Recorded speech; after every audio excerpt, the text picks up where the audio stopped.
Academy Award winner Russell Crowe gives his all in every single performance. His latest movie, The Next 3 Days, is no exception. He plays John Brennan, a family man whose life changes suddenly. Macho. All right, squeeze in. You know, you can't do this every morning. It's way too corny. Oh, come on, smile. It's just till he's 18. Present. Pittsburgh police. This is an arrest warrant for Laura Brennan. For what? And a search warrant for... No, hold on. No, Laura Brennan? You touch me again, I'm going to arrest you. Hold on. Hey, so stay where you are. This is my house. Laura Brennan? Yes. And I will arrest you. Russell Crowe, welcome back. Good morning. Morning, man. Nice to see you. Yeah, I'm fine, thank you. Everybody tries to sum up a movie in a sentence or a phrase or a message, and it's not easy with this one. But is it to suffice it to say that if you don't like your reality, go about changing your reality? To a degree, yeah. I mean, the conundrum that was put before me by the director Paul Haggis was, would you like to play a character who would do anything for his wife, you know, and but in order to save his wife at a certain point, he has to turn into somebody that his wife can no longer love. And a guy that is an unlikely savior. I mean, he's a professor at a community college, and all of a sudden thrust in the role of trying to plan a prison break. I mean, it's not exactly what is on the resume for a professor. No, but he does it the way that he goes about it the way that he knows. He gets onto his computer and he begins to research. He Googles breaking out of prison. And by the way, there's a lot there. There's a lot of information there. This turns in, I mentioned outside, it's a cat and mouse thing. It's a real thriller. But I'm curious, when you're shooting this, you're shooting it in such small sequences. 380 scenes, this script. So do you ever get a sense while you're making a movie for how it's going to play out for the viewing audience? You do. I mean, you know, you have your hopes and dreams about that sort of stuff, and you know, quite often those are exceeded. But you never really know with a thing like this, will the tension bite, you know?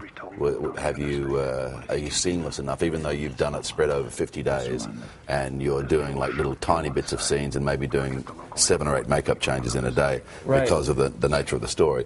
You know, there's always that sort of possibility that it won't gel, but, you know. What's fascinating to me is you mentioned tiny bits of scenes. In this movie in particular, there are some little moments, and when I say little moments, they can be 4 seconds long or 5 seconds long, that later in the movie you come back and say, that was significant. That was a lot more significant than 5 seconds. What I like about this film myself is the thing that you just don't really know all of the things that he's doing. You can't really follow, you know, why is he doing that? And then later on, he plays a card, and you're, oh wow, he really did research this. You know, he did prepare himself. When you look at roles like this and Cinderella Man and Insider, do you have one you're most proud of?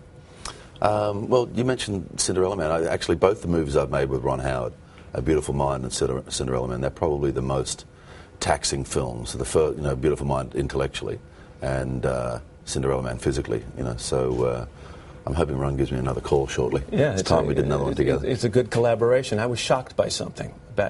I don't know why, but knowing you a little bit, I was surprised you're on Twitter. I don't know why. You know, I just heard that, and I thought, really, Russell Crowe, the kind of guy who tweets every day? I'm in this place at the moment where I'm basically being dad. You know, I'm at home. My wife's doing gigs and stuff with her band and everything. She's promoting a record, so I take the boys to school in the morning. I pick them up in the afternoon. And, you know, then there's the bedtime and the stories and everything. And I'm not finding that there's any really long length of time for me to get involved in anything creative, you know. And running a football team and all the other stuff that I've managed to get myself involved in over the years, you know, I'm on the computer a lot. So I'm just amusing myself going and checking in this thing every now and then. From a cutting-edge communications perspective, that's what first interested me. Right? This is the next step in how we talk to each other. You know? One of your recent tweets was you were in New York and you were giving up smoking and coffee at the same time. Ago.